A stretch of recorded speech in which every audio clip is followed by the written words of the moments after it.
Hey BookTube, it's MK with a reading update. This is what I'm currently reading, what I've read recently, and what I plan to read next. I'm currently reading Watermoon by Samantha Sotto Yambao. This comes out tomorrow, which is January 14th, 2025.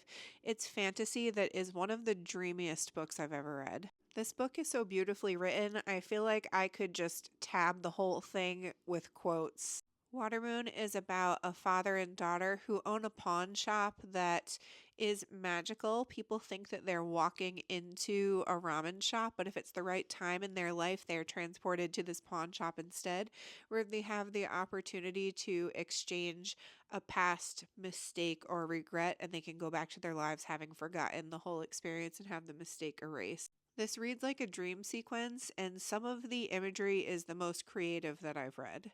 I'm also currently reading Strange the Dreamer by Laini Taylor, which also is very dreamy, as the name implies, and is also fantasy. Strange the Dreamer is part of a duology, so this is the first book. The main character is Laszlo Strange, who lives in his world but has a difficult time fitting in there.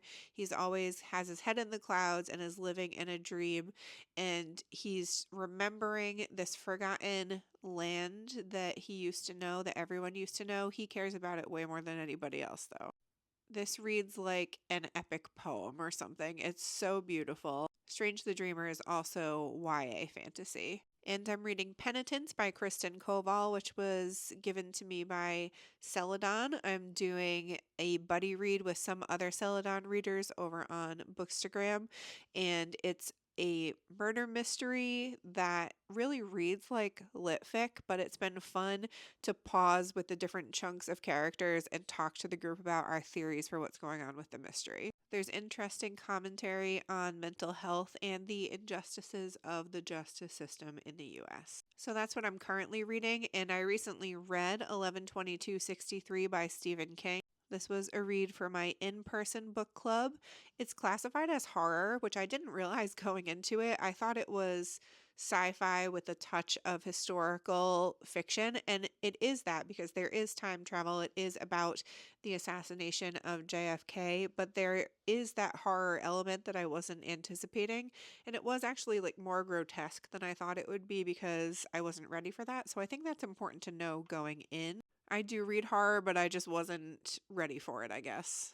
Some of the main characters' relationships with other characters in 11/22/63 were so heart-wrenching that I almost cried a few times, but not quite. If I had a critique of the book, I would say that it was a little repetitive, which I think is intrinsic with books that deal with time travel.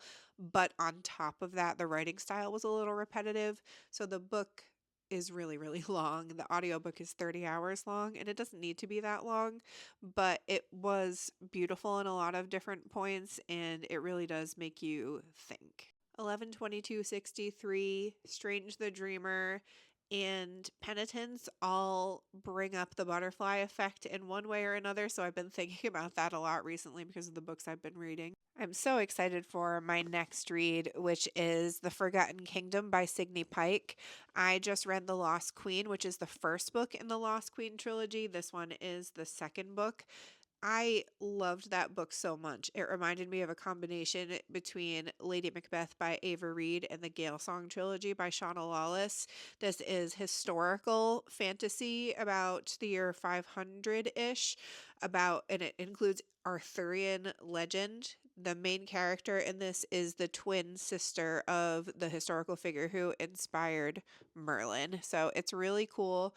There's some magic and a really soft, feminine main character who just proves that it doesn't mean that you can't be strong if you are also feminine. The audiobook for book one was so scrumptious that I am definitely going to immersion read this one too, because I just don't want to miss out on that experience. It was so, I couldn't put it down for book one. Let me know what you've been reading lately in the comments, and like and subscribe for more.